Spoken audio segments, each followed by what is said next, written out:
Let's look at problem 26 from OpenStax College Physics, Chapter 28. If two spaceships are heading directly towards each other at point 8c, at what speed must a canister be shot from the first ship to approach the other at point 999c, as seen by the second ship? So the first thing we have to write is our knowns and unknowns, and those are really tricky when we're dealing with relative velocities. So let's say that this is ship 1 and this is ship 2, and the canister is shot from ship 1 and it's going in that direction. So we know a few velocities. We have 1v is 0.800c. We have another v, I should leave more room for subscripts, that is 0.999c, and we're looking for some other v. Now, what are these v's? We're told that the ships are heading directly toward each other.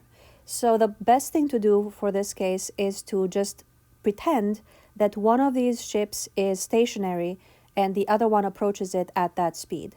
So let's say that spaceship 2 is stationary, in which case this velocity of 0.8c is going to be the velocity of ship 1 relative to ship 2.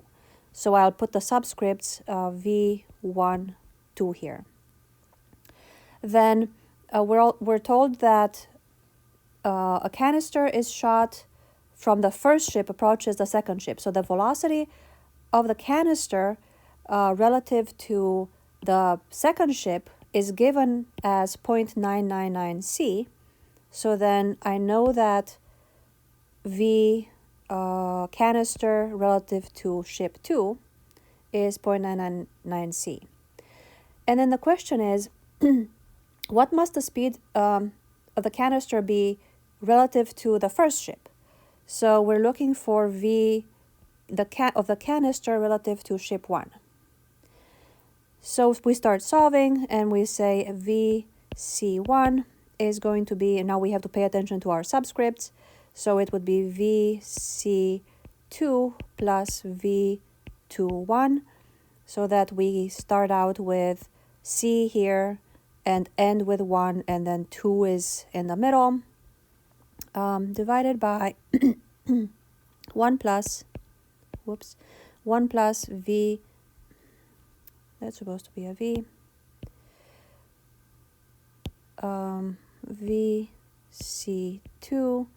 v21 divided by c squared. So let's look at the stuff that we're given.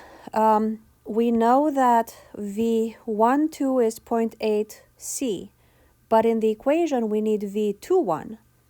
We have v12, we need v21, which makes v21 the negative of v12.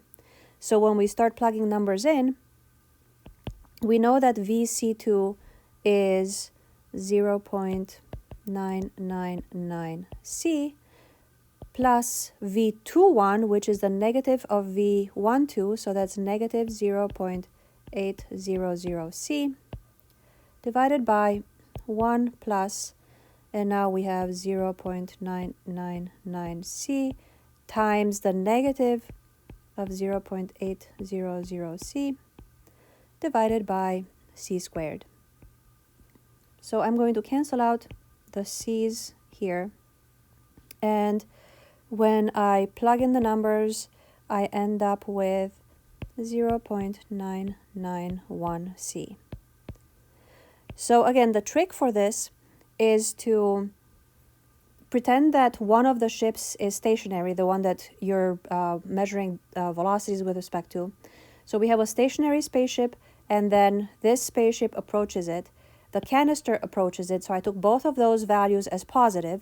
So I have velocity of the first ship relative to the second as positive, velocity of the canister relative to the second ship positive. They're both in the same direction, and the positive direction is this way. And then the question was, what is the velocity of the canister relative to the first ship? And then when we set up the equation and paying attention to the subscripts, we end up with the velocity, with this velocity to be negative because it's v21 is the negative of v12.